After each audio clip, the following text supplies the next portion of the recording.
하늘회의 시험을 허락하시는 하나님이라는 제목으로 하나님 말씀 증가하겠습니다. 우리의 삶의 때로 이유를 알 수 없는 어려움 그리고 고난이 찾아올 때가 있습니다. 질병이 그러하고 물질이 그러하고 갖가지 사건 사고가 그러합니다. 그리고 관계가 그러하죠. 또 실패가 그러합니다. 그럴 때 대부분의 사람들은 왜 자기 자신에게 그런 일이 주어졌는가를 알고자 합니다. 이는 그리스도인들도 다르지 않습니다. 그래서 하나님께 묻습니다. 하나님, 왜 나여야 합니까? 왜 나에게 이런 일이 생긴 겁니까? 하지만 욥기는 평화롭게 그리고 부족함이 없이 살고 있는 욥의 가정을 보여주고서는 갑자기 하늘의 장면을 우리 가운데 보여줍니다. 대부분 사람들은 이 땅에서 일어나는 일만을 전부라고 여깁니다. 이는 그리스도인들 역시 다르지 않습니다. 하지만 욥기는 우리는 단지 땅에서 일어나는 현상들만을 보지만 그때 하늘에서 놀라운 일이 진행되고 있음을 말씀을 합니다. 우리가 땅에서 평안하게 살고 있을 때에도 우리가 고통받고 갈등하는 그 순간에도 하늘에서는 하나님의 보좌 앞에서 중요한 회의가 열리고 있다라는 겁니다. 여러분, 그 사실을 전혀 알지 못한 채 일상을 살아가고 있었습니다. 자신에게 닥칠 비극을 전혀 알지 못했습니다. 그러나 평안한 일상도 그리고 욥에게 주어진 고난의 상황도 하나님의 주관하심 하에 있었습니다. 이는 우리도 마찬가지입니다. 우리는 눈앞에 있는 현실만 보기 때문에 낙심을 합니다. 병만 보죠. 문제만 봅니다. 사람만 봅니다. 부족함만 보죠. 그러나 하나님은 우리가 보지 못하는 곳에서 지금도 일하고 계십니다. 오늘 본문은 고난의 이유를 모두 설명해 주고 있지 않습니다. 오히려 고난보다 더 중요한 사실, 그 누가 세상을 다스리고 있는지, 누가 모든 것들을 주관하고 있는지를 말씀하고 있습니다.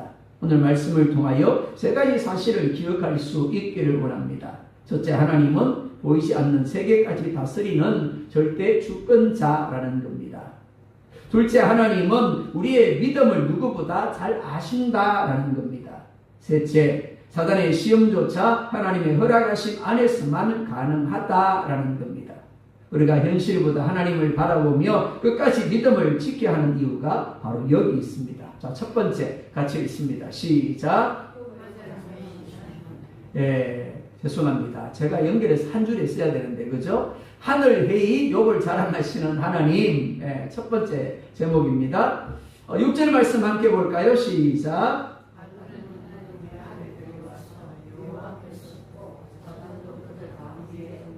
아멘. 지난주에 욥기는 우스라는 곳에 사는 욥에 대한 이야기를 냈습니다. 오늘 말씀은 장면이 우스라는 땅에서 하늘로 옮겨갑니다. 사실 우리 눈으로 보이지 않는 장면입니다. 하지만 분명한 것은 이런 일이 지금도 하늘에서 일어나고 있다라는 겁니다. 그래서 하루는 이라고 말씀을 합니다. 이는 특정한 날이 아니라 어느 날을 가리킵니다. 우리는 대부분 눈에 보이는 현실만을 전부라고 여깁니다. 그래서 병이 생기면 병만 바라봅니다. 경제적인 어려움이 오면 통장 잔고만 바라보죠. 문제가 생기면 문제만 바라봅니다. 그러나 오늘 본문은 우리가 보는 것이 전부가 아니다라고 말씀을 합니다. 욥은 자신에게 닥쳐올 일을 전혀 알지 못한 채 평안한 삶을 살고 있었습니다. 그리고 혹 자신과 자녀들이 하나님 앞에 알지 못하는 중에 범죄하였을까? 때마다 범죄를 드리고 있었습니다. 그런데 욥이 알지 못하는 중에 하늘에서 하나님이 사단과 욥에 대한 이야기를 하고 있었습니다. 한번 상상을 해보시겠습니까? 우리는 그냥 일상을 살아가고 있습니다. 그런데 우리가 알지 못하는 저 하늘에서 누가요? 하나님이 사단과 더불어 우리 이야기를 하고 있을 수 있다라는 겁니다. 어느 날 하나님의 아들들이 와서 요 앞에 섭니다. 이는 말 그대로 하나님의 아들들을 가리키는 것이 아닙니다. 히브리어 구약 세계관에서는 천사들을 하나님의 아들들로 여겼기 때문에 그렇게 기록을 한 겁니다. 그러니까 누구를 가리킨다고요? 천사들을 가리키는 겁니다. 하지만 창세기 6장에서 말씀하는 하나님의 아들들과는 다릅니다. 창세기 6장에서 말씀하는 하나님의 아들들은 천사가 아니라 셋의 후손들을 가리킵니다. 자, 천사들이 하나님 앞에 섰습니다. 하나님을 섬기고 있습니다. 근데 그때 누가 온다고요? 사단이 그들 가운데 옵니다. 원문을 보면 사단이 이번만이 아니라 수시로 오고 갔다라는 의미로 기록이 되어 있습니다. 사단이 하나님 앞에 수시로 왔다 갔다는 이유가 뭘까요? 하나님 보고 싶어서 왔을까요? 아니면 천사들 중에 보고 싶은 천사가 있어서 왔을까요? 요한계시록 12장 10절을 보면 이렇게 말씀을 합니다. 함께 볼까요? 내가 또 들으니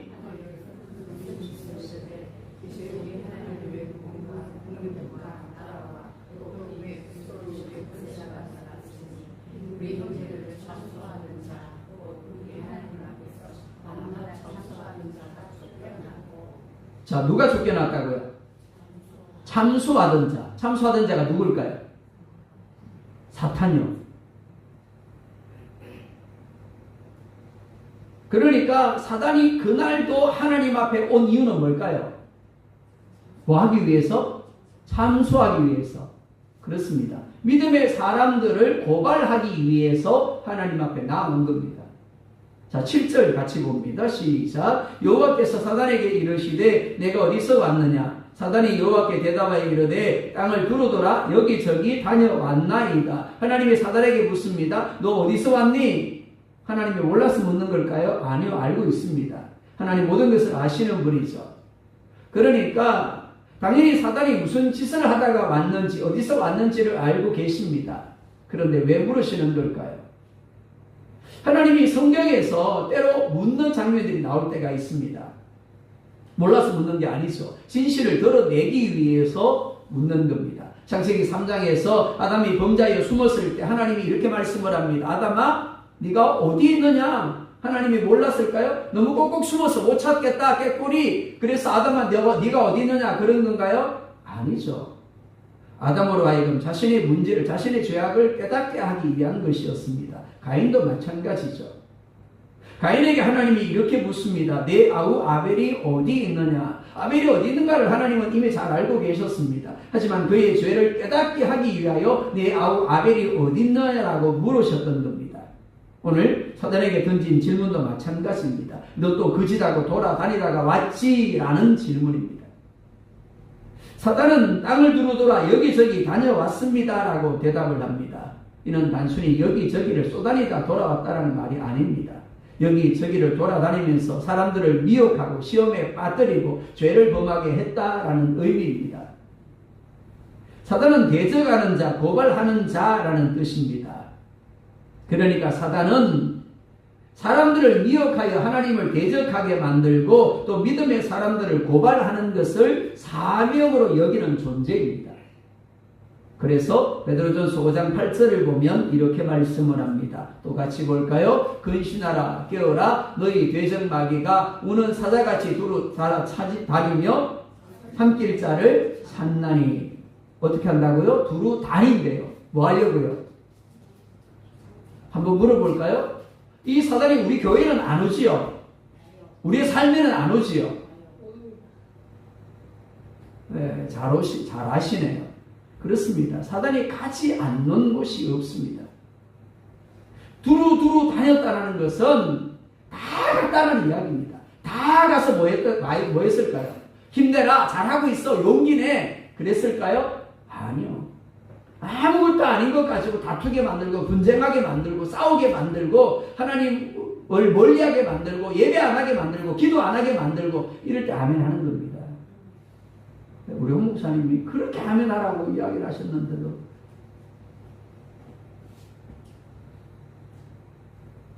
그렇습니다. 그날도 사단은 하나님께 나오기 전에 세상을 두루 다니면서 그 짓거리를 한 거예요. 그러고는 또 누군가를 고발하기 위해 하나님께 나온 겁니다. 하나님 있잖아요. 아프게 아무게 그 말이에요. 내가 봤는데 내가 좀 건드리니까 아유 예배 안 하잖아. 기도 안 하잖아. 또 그 짓거리 하잖아. 그 믿음 가짜 아닙니까? 그 지옥에 던져야 되는 거 아닙니까? 그러기 위해서 나온 거예요. 8절도 같이 볼까요? 시작. 여호와께서 사단에게 이르시되 네가 내 종 욥을 주의하여 보았느냐? 그와 같이 온전하고 정직하여 하나님을 경외하며 악에서 떠난 자는 세상에 없느니라. 하나님 욥에 대하여 뭐라 말씀을 합니까? 첫째, 내 종 욥이다 라고 말씀을 합니다. 종이라는 말, 섬기는 자, 시중 드는 자라는 의미입니다. 욥이 하나님에 대하여 어떤 마음을 가지고 살았는가를 보여주는 거예요. 그는 나를 섬기는 자야. 그는 나에게 시중 드는 자야. 무슨 말입니까? 하나님을 하나님 대접했다라는 이야기예요. 욥은 여호와 하나님을 자기 주인으로 인정하고 있었습니다. 지난주에 살펴본 것처럼 그는 많은 것을 가졌습니다. 하지만 욥은 결코 자신이 가진 것들을 자기 것이라고 여기지 않았어요. 자신의 생명도, 자신의 삶도, 자신이 가진 모든 것도 하나님의 주인이심을 인정했습니다. 그리고 하나님을 기쁘시게 하고자 하는 삶을 살았습니다. 그래서 자녀들이 모여서 생일잔치를 하고 마쳤을 때 뭐 했다고요? 혹시라도 알지 못하는 중에 죄를 범하였을까? 하나님 앞에 번제를 드렸다고 그랬죠. 그만큼 하나님 앞에서 흠이 없는 자로 살기를 원했다라는 겁니다. 자, 둘째, 온전한 사람이라고 말씀을 합니다. 이는 죄가 전혀 없다는 뜻이 아니라고 했습니다. 하나님을 향한 마음이 갈라지지 아니하고 순전하며 진실했다라는 겁니다. 변함이 없었다라는 거예요. 한결같았다는 이야기입니다. 보통은 어떻습니까? 어느 날은 좋았다가, 어느 날은 또 돈도박질 쳤다가, 어느 날은 헤헤 그랬다가, 어느 날은 또 통곡하며 울고, 그렇죠. 근데 욥은 안 그랬다라는 겁니다. 한결같이 하나님을 경외하고, 한결같이 하나님을 사랑하고, 한결같이 하나님을 기쁘시게 하고자 했다라는 겁니다. 세 번째, 정직한 사람이라고 말씀을 합니다. 이는 하나님과 사람 앞에서 좌로나 우로나 치우치지 아니하고 하나님이 원하시는 바른 길을 걸어간 것을 가리킵니다. 네 번째, 하나님을 경외하는 사람이었습니다. 하나님의 존재를 늘 의식하며 그 가운데 두려움을 가지고 살았다라는 겁니다. 하나님에 대한 존경심을 가지고 살았다라는 겁니다. 다섯째, 악에서 떠난 자였습니다. 이는 적극적으로 죄를 거절하고 거룩함을 지키는 삶을 살았음을 말씀을 합니다. 특별히 하나님이 뭐라 말씀합니까? 그와 같은 사람이 세상에 없다라고 하십니다. 대단하지 않습니까? 수많은 사람들 중에서 욥과 같은 사람이 없다. 이것만큼 좋은 칭찬이 어디 있습니까? 하나님은 세상적으로 뛰어나고 큰 일을 한 사람을 자랑스러워하지 않습니다. 하나님을 경외하고 말씀을 따라 정직하며 악에서 떠난 삶을 사는 일을 자랑스러워하십니다. 신앙생활의 목표는 사람들에게 인정받고 사람들에게 칭찬받는 것 아닙니다. 하나님이 인정하고 하나님이 칭찬하는 사람이 되는 겁니다. 여러분은 사람의 인정과 하나님의 인정 가운데 무엇을 더 소중하게 여기며 살아가고 있습니까? 여러분은 하나님의 종입니까? 아니면 여러분 자신의 종입니까? 자, 두 번째, 제목 같이 읽습니다. 시작. 두 번째, 사단의 고발과 까닭 없는 믿음을 말씀을 합니다. 9절 함께 봅니다. 사단이 여호와께 대답하여 이르되, 아멘. 욥에 대한 하나님의 칭찬을 듣고 있던 사단이 입을 엽니다. 그리고는 하나님, 욥이 대가 없이 조건 없이 그렇게 하겠습니까? 라고 이야기를 합니다.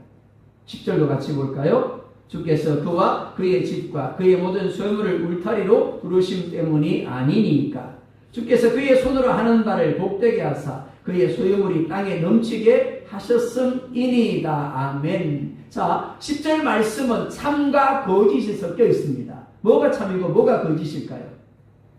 하나님이 그에게 복을 주심으로 그의 집과 모든 소유물을 울타리로 두르셨습니다. 그래서 그의 소유물이 땅에 넘치게 하셨습니다. 이건 참이에요.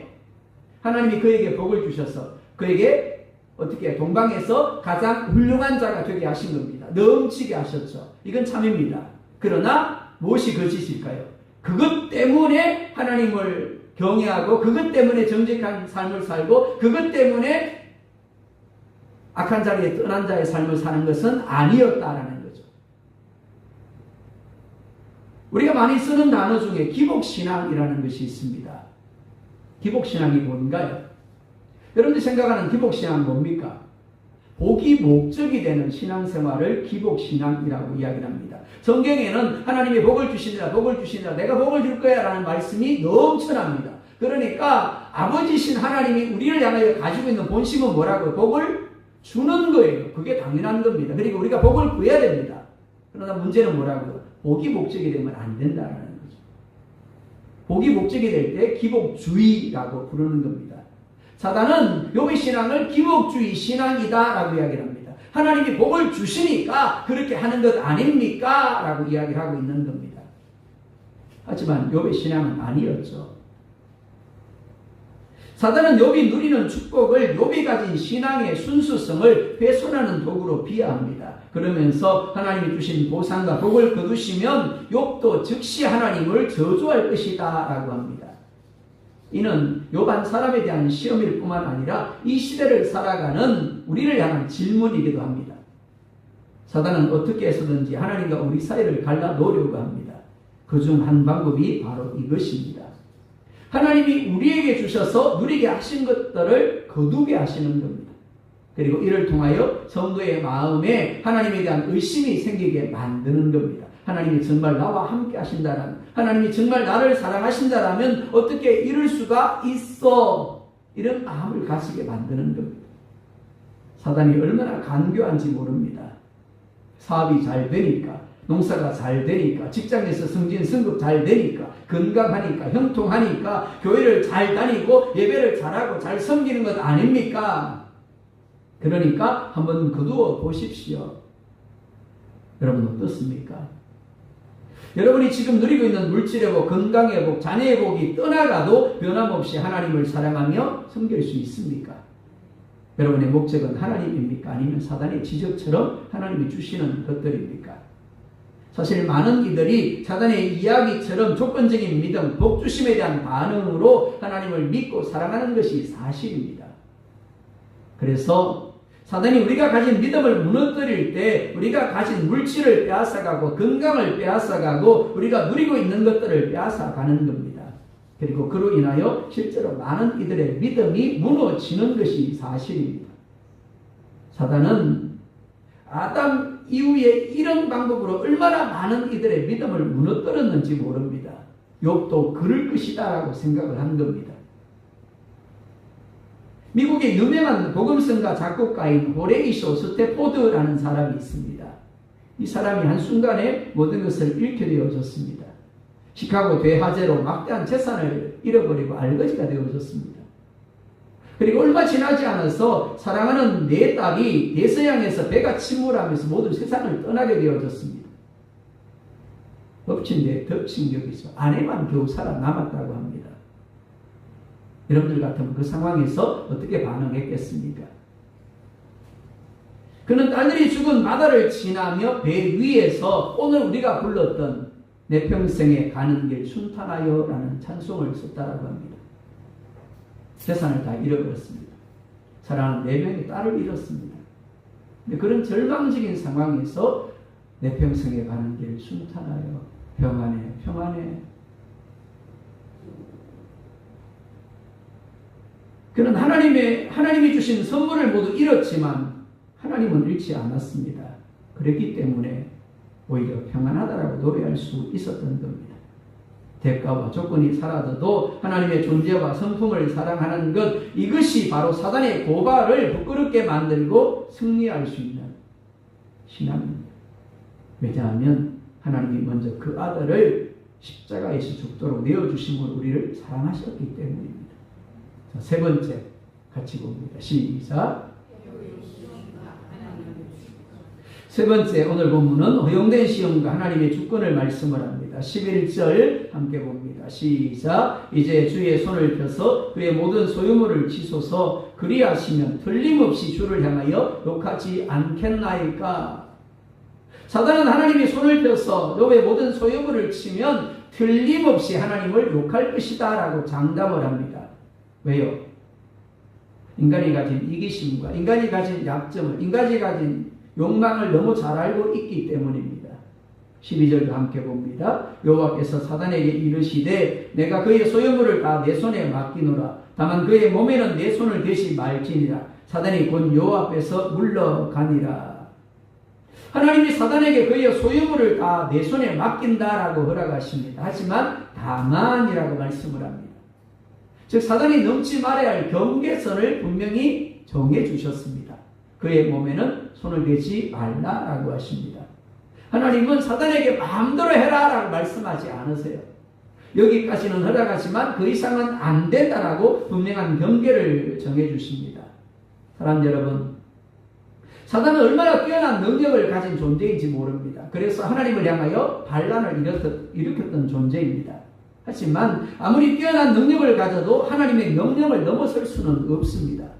사단이 아무리 우리를 시험하라고 해도 하나님이 허락하지 아니하면 우리를 시험할 수가 없습니다. 또한 시험의 범위와 한계를 하나님이 지정해 주십니다. 하나님이 시험을 허락하신 이유가 뭘까요?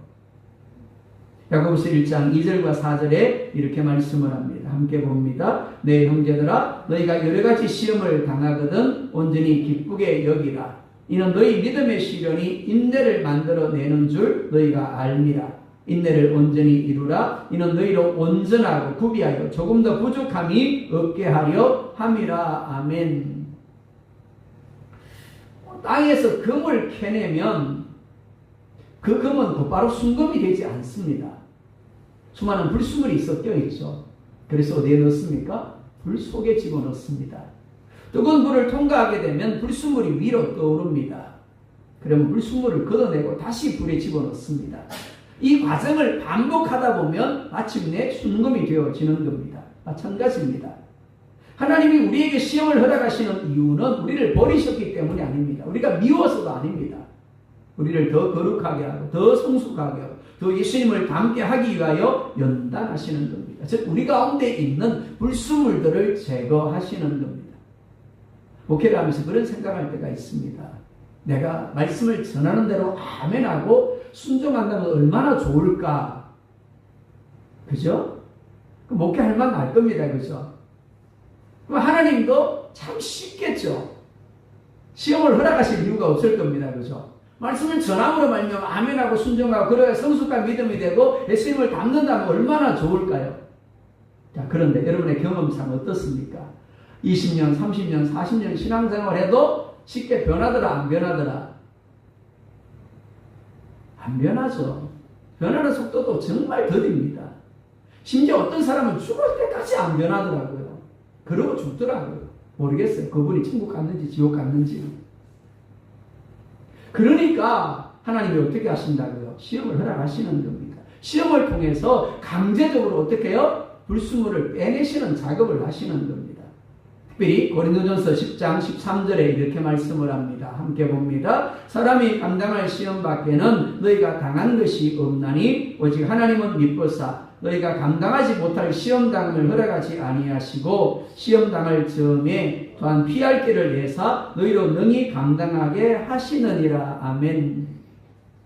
사단은 뛰어난 존재라고 그랬죠. 그러나 그가 마음대로 우리 가운데 할 수가 없습니다. 하나님의 주권적 허락이 없이는 우리의 머리카락 하나도 어찌할 수 없는 존재가 사단입니다. 그래서 종교개혁자인 루터는 마귀는 하나님의 사슬에 묶인 개와 같다라고 하였습니다. 찢을 수는 있습니다. 우리에게 겁을 줄 수는 있습니다. 우리를 고통스럽게 하고 힘이 들게 할 수는 있습니다. 그러나 우리를 물 수는 없습니다. 12절 하반절에 보면 사단이 곧 여호와 앞에서 물러가니라 라고 말씀을 합니다. 사단은 하나님의 허락하심이 떨어지자 주저하지 아니하고 즉시로 물러갑니다. 어디로 물러갔을까요? 욥이 있는 우스 땅으로 물러갔습니다. 그리고 하나님이 허락하신 범위 안에서 욥의 재산을 칩니다. 욥의 종들을 칩니다. 욥의 자녀들을 칩니다. 욥은 자신의 삶에 일어난 비극의 순간에 하늘에서 무슨 일이 일어났는지를 알지 못했습니다. 그저 스바 사람과 갈대아 사람이 침략해 오고 하늘에서 불이 떨어져 양과 종을 살렸다는 소식을 들었을 뿐입니다. 하지만 오늘 본문은 우리에게 왜 욥의 삶 가운데 그런 일들이 일어나게 되었는지를 영적 실체를 우리 가운데 말씀해 줍니다.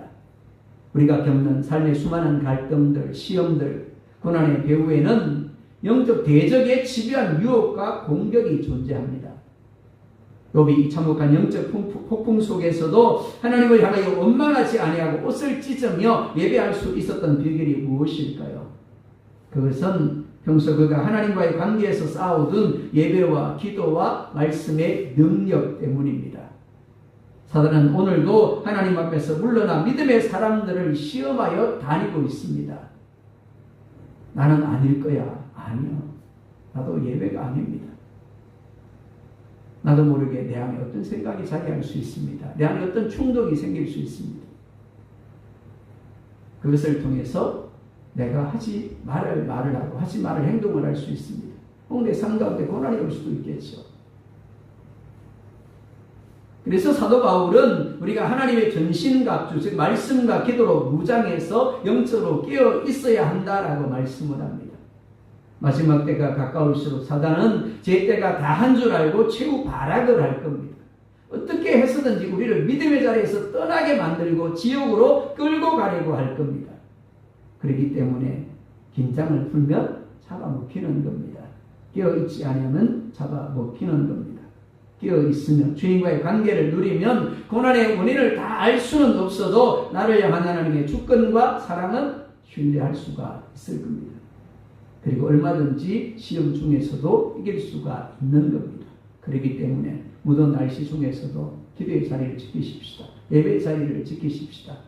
그리고 말씀 묵상에 힘숨을 말미암아 주님과의 관계를 누리는, 그래서 사단이 어떤 방법으로 우리를 시험하든 그 영적 전쟁에서 능히 이기는 저와 여러분들이 될 수 있기를 예수님의 이름으로 축복합니다.